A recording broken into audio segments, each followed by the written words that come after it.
আসসালামু আলাইকুম। ওয়ালাইকুম আসসালাম ওয়া রাহমাতুল্লাহি ওয়া বারাকাতুহু। মাগফিরাতুল জান্নাতুল হাদায়াত। তোমরা কেমন আছো? আলহামদুলিল্লাহ ভালো আছি।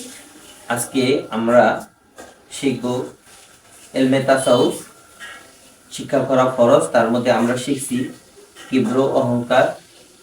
এরপরে 2 নম্বরে শিখছি আমরা হাসাদ, হিংসা। হিংসা কাকে বলে, তার কারণ কি, লক্ষণ কি, চিকিৎসা কি।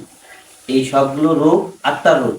এই আত্মার প্রত্যেকটা রোগ আমাদেরকে জানতে হবে। আজকে আমরা শিখব আরেকটি ফরজ, বুগস, অন্তর অন্তরের শত্রুতা। বুগস একটি কবিরা গুনাহ। বুগস কি একটি কবিরা গুনাহ। বুগস কাকে বলে আমরা আগে জানি নি।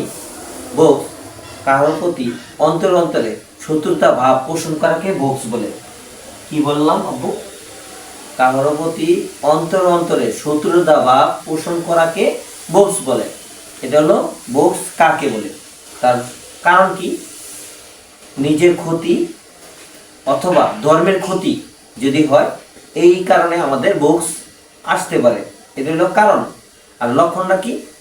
লক্ষণটা হলো, যদি বুগস যাদের সাথে আসবে তাদের সাথে মিলামেশা করতে দিলে মন চায় না। বুগস যাদের সাথে আসবে তাদের সাথে কি হয় না, মেলামেশা করতে দিলে মন চায় না। আমার মন চাবে না তার সাথে চলাফেরা করি। এটা হলো লক্ষণ। চিকিৎসা কি, যদি যার প্রতি আমাদের অন্তরের শত্রুতা ভাব আসে এবং মনে করি নিজের ক্ষতি, ওর দ্বারা আমার ক্ষতি হয়েছে, এটা আমি ধারণা না করে চিকিৎসা এটাই আমি করব যে এই সম্পূর্ণ আল্লাহর পরীক্ষা।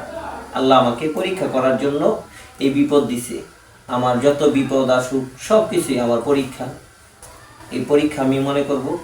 এবং যত এটা আমাদের কবিরা গুনাহ। আর এই গুনাহ থেকে আমরা মাফ পাইতে হলে আমাদেরকে অবশ্যই এই কবিরা গুনাহ থেকে আমাদেরকে সতর্ক থাকতে হইব।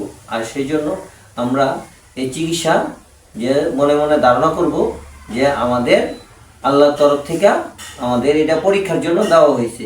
এবং ধৈর্য আমরা যদি ধৈর্য ধারণ করি, যেই রোগ আসুক না কেন, যে পরীক্ষা আসুক না কেন, এটি সব কিছু আল্লাহর তরফ থেকে আসে। তকদিরকে আমরা বিশ্বাস করব, তাহলে আমরা এই বুকস থেকে রক্ষা পাবো।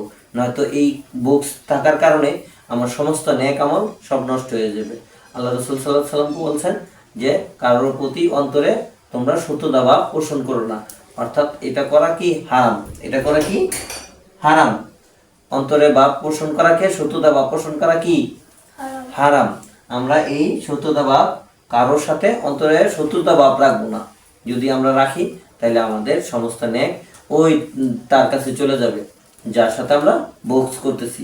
অর্থাৎ আমরা সবসময় আমাদের চরিত্রকে ঠিক রাখবো। তোমরা ভালো থেকো। পরের দিন ক্লাসের জন্য রেডি থাকবা ইনশাল্লাহ। ইনশাআল্লাহ।